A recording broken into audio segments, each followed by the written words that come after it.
Hey there, it is another beautiful day. We're going to do something a little bit different. From time to time, we have taken one specific topic and focused on it for an entire episode, and I want to do that a little more frequently. So every Monday, we're going to do a hyper-focus episode.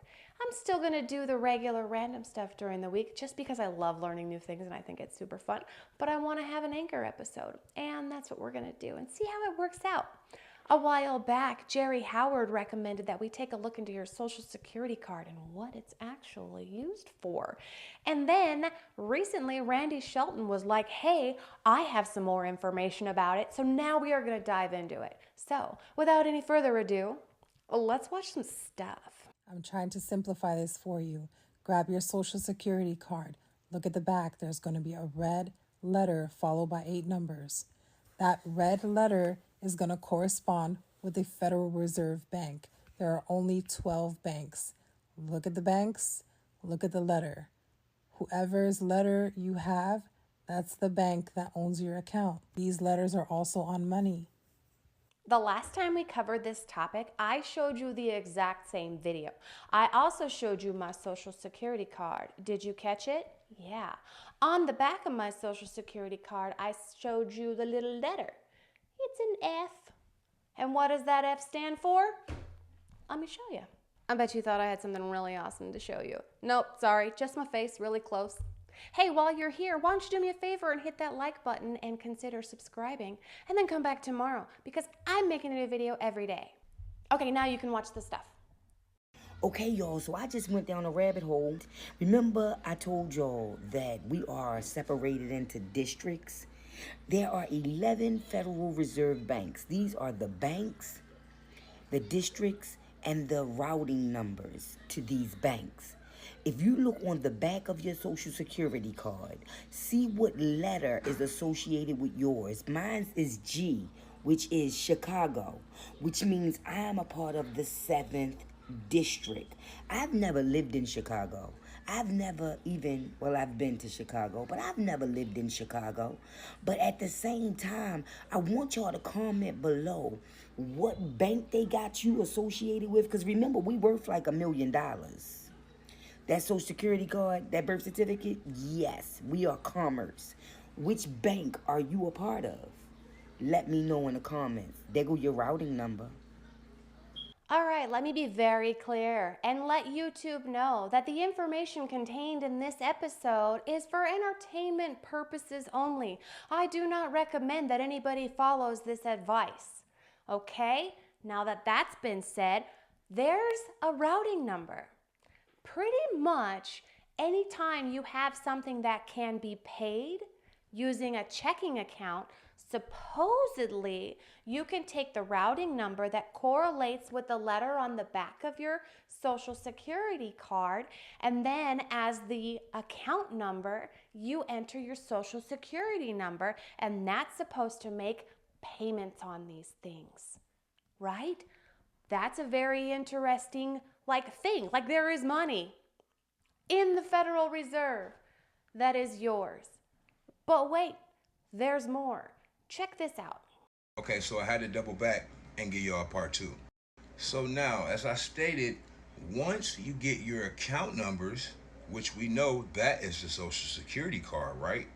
And then, as I stated in the last video, the bank has routing numbers as well, people. So let's scurry on along to Amazon. And in Amazon, you can put account numbers. You can put routing numbers.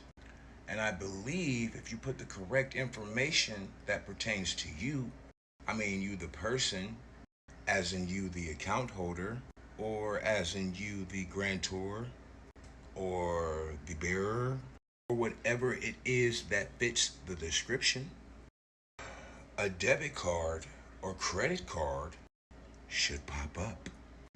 But I am not advising you to do so. This is for educational purposes only. Let's not ever forget that. And this is not the only site where you can enter account numbers and routing numbers. We got to start using the thing that's in the middle of our head that's surrounded by the skull. The brain. Just thank me later with your punk ass. All right, so according to Mr. This Guy, apparently what you can do is put in this information into your Amazon account. And you can buy stuff off of the Amazon because you know how much we all love the stuff. According to Randy, also, he was able to discharge some debt and actually use it to pay off some credit cards.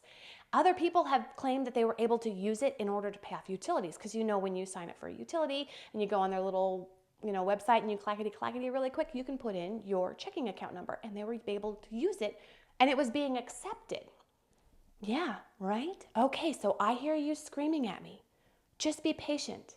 I'll get there. To put you on how to buy a house or a car with your SSN and trust account. No money required. Every individual born in the United States of America has a 9-digit social security number. Now, banks and government entities are the only type of businesses that can conduct business with the Federal Reserve Bank. Now, let me put you on game. First, you get approved for a house or a car that you want. And you may have to pay a down payment, but don't worry, we getting all that back. Second, you go get a loan from the bank for that same house or car that you want. Now that your name and the bank's name is on that same contract, you have done the hardest part. Because what most consumers don't know is that you have the real money now. Next, once the bank is holding the contract that you have with them, you'll fill out a 1099-A form and send it directly to the IRS for property pricing. And last, once you have filled out the 1099-A form and got copy B back in the mail from the IRS, you'll write a conditional acceptance letter to the bank that gave you the loan and give them full authorization to pull the funds from your trust account. Now, if you don't believe me, let me add some legal proof. Go to Google right now and search up banks double dipping out of trust accounts. You will clearly see multiple government websites telling consumers to be aware of this fraudulent activity. This is a process that banks have been using for decades called double dipping. Banks are defrauding you by taking money from your trust account attached to your social security number without you even knowing. So if you don't know, now you know. Pay off your car and your house with your SSN and your trust account. Next week, me and Credit Fin are doing a 3-day live masterclass explaining this entire process. Click the link in my Instagram bio to enroll now. All right, so a little fact about me. For a while, a very long while, I worked as a direct support professional and I worked with adults with developmental disabilities. I worked in group home settings. I also worked one-on-one doing community integration. Now, with that, I learned the ins and outs of the SSA and the SSI administrations, okay? These individuals, they have an account. And they can draw on that account for themselves, adults with disabilities. They can draw on that account for one reason or another. So in the event that an individual needs to buy something specific, they can request to draw out of that account to buy this item that is specific. And it will just take away from what they're supposed to get for the rest of the year or the rest of whatever period is necessary to compensate for that. So that's what I think this guy is talking about. Something a little bit different, but still kind of along the same premise. You're not actually drawing off of your Social Security because once you give that money to the government out of your paycheck towards your Social Security, it's gone. It's gone. They've already spent it. They're paying themselves with that. So there's a TikTok going around saying that this letter on the back of your Social Security card identifies a private government bank account in your name. yes. You said you could find the bank this is associated with in the routing number, and your account number is just your Social Security number. Oh, really? Well, I hate to break it to you, but this is just called a sequential control number, and it's just used internally with the SSA. There is no secret bank account and whatnot. Please don't try to pay bills using this. You're going to get charged penalties, late fees, or whatever, return check fees. And there's always those of you who don't believe what I say. For you, the New York Federal Reserve says that any video describing how to pay bills using a Federal Reserve Bank routing number or using an account at the Federal Reserve Bank is a scam.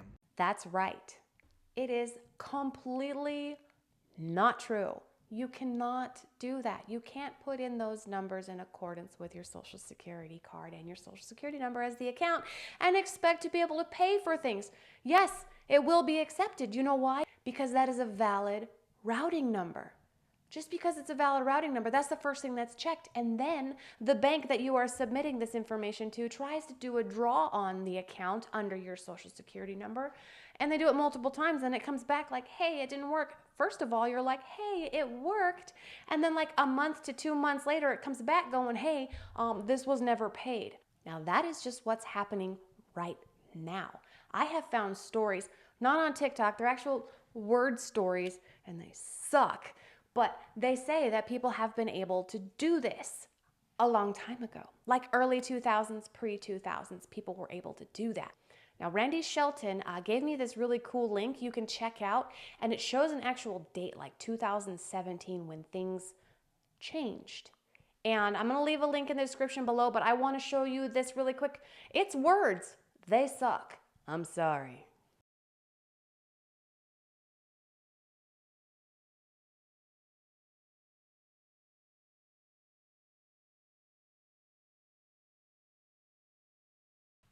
All right, y'all.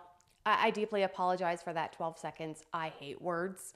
And I just had to throw those up there. If you want to see that website, I'm going to leave it down in the description below. The focal point of those words is basically at the very beginning where it said 2017. So that's when this was announced, where they're like, hey, knock this crap off. It's like, that's when they're like, people are getting too wise to this. Let's nip this in the bud, right? That's what I feel like. Now, like I said, I had found stories where people said this actually worked. I can't verify them, but those stories are still there. So I don't know if people actually were able to, pay off their car or pay their utility bills with this fantastic thing. This particular document says no, can't do it. There is a way that I have seen where people are like, oh, you have to fill out a bunch of forms in order to get, your money. Yeah, I know. I have bad news. Just watch. No matter how many times I tell people that name is not yours, that account is not yours, and you're trespassing on the owner's rights, they don't want to hear it because it's nice believing the lie. So let me show you the result of when I used to believe that same crap, that was my name and my account. I filled out these 4 forms. Here's the first one. Treasury Direct Account Authorization. All these people saying going out there and creating a TDA account. Really? Here's the FS form 4239. Request by owner or person entitled to payment or reissue. When you think it's your name and your account, wouldn't you fill that out? But like I said, it's not yours. I'll show you the result here in a moment. Here's the FS form 5179, security transfer request. Here is the FS form 5511. So I filled out all of these forms back in 2018. Let me show you what was said. See, when I tell y'all it's not your name and it's not your account, I have evidence. See who that's from? Again, here's the result. We received evidence at this office that you have attempted to establish a claim against the U.S. Treasury by fraudulently submitting documents in an attempt to assert ownership over Treasury security accounts or other funds of the U.S. Treasury. What was the account number? The social. Your demand has no legal validity and is not payable through any federal or state agency. Your scheme appears to be akin to a fraud commonly known as redemption. So yeah, keep reading the redemption manual thinking it's accurate. Asserting that the United States government has trust accounts linked to to each citizen. See, it's not linked to you. It's your beliefs that it is you that's giving you joinder. They're not denying there's a trust account. They're not denying that there's securities or other funds. But it's not your property. So you're doing things wrong because you don't know who you are as a player in the game. And it says this theory is unsupported in fact or law and has been soundly rejected by the federal courts. See Bryant versus Washington Mutual Bank, 524 F sub 2D 753. That was in 2007. And United States versus Anderson, Sikorsky, Yates, that was in 2003. One was civil and one was criminal. See, y'all keep believing the wrong things and keep doing the wrong process, and it's going to get some of y'all in trouble. So those forms cannot be filled out. You cannot access any money with your Social Security card, unfortunately. Now, anyway, I don't know if it was happening before. Like I said, there are a lot of stories saying that you could at one time, but they're just like, no more, no, stop, people are, no more. But that hasn't stopped people from trying to take advantage of desperation. Everybody with a Social Security number has $5 million earmarked by the United States government under the Small Business Administration, the SBA. Under that 7A loan, guys, it's powerful. You have up to $5 million that's already there earmarked for you. You just have to unlock it. So we released a video and we got such a great ton of questions and support. And I just know that people need that money. Y'all need that money now. Unfortunately, everyone can't work with me, and I still want you to get the money. So we are going to release a mini course on how to get the money. I'm going to put all the templates in there that you need for business plan, some of these hard to draft financial documents. My team and I, we're going to put it all together, like quick, fast, in a hurry, so that you can just pay a little bit of money. I'm going to still give you the tools to unlock it. Go after what's owed to you.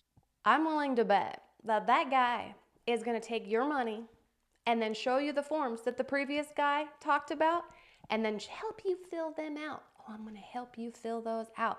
And then you're going to fill them out and you're going to send them off to whoever, and you're going to get that letter back that says, hey, you should probably stop doing that because you're going to get in trouble. Like I said, I know this is not happening now based on all of the information that I've read, but I do believe that it was happening at one time, that there was an instance where people did use these accounts and were able to get away with it. I'm not saying there's $5 million in your name. That's not happening. But I am saying that people were getting away with it.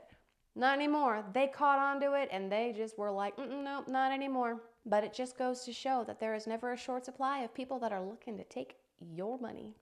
On that note, I'm going to call it for today. Thank you so much for sharing your time with me. I hope this was exciting for you. This was definitely exciting for me, trying this new thing. I think I'm going to keep it up. Come back on Monday if you want to see a focus episode, and come back tomorrow because I do this every single day. I do it. It's fun. I like it, but it's not the same. It's a little different, but we're going to do it tomorrow too. So come on back tomorrow because we're going to watch new stuff. I'll say different things, and it's going to be fantastic. Until then, have a wonderful day.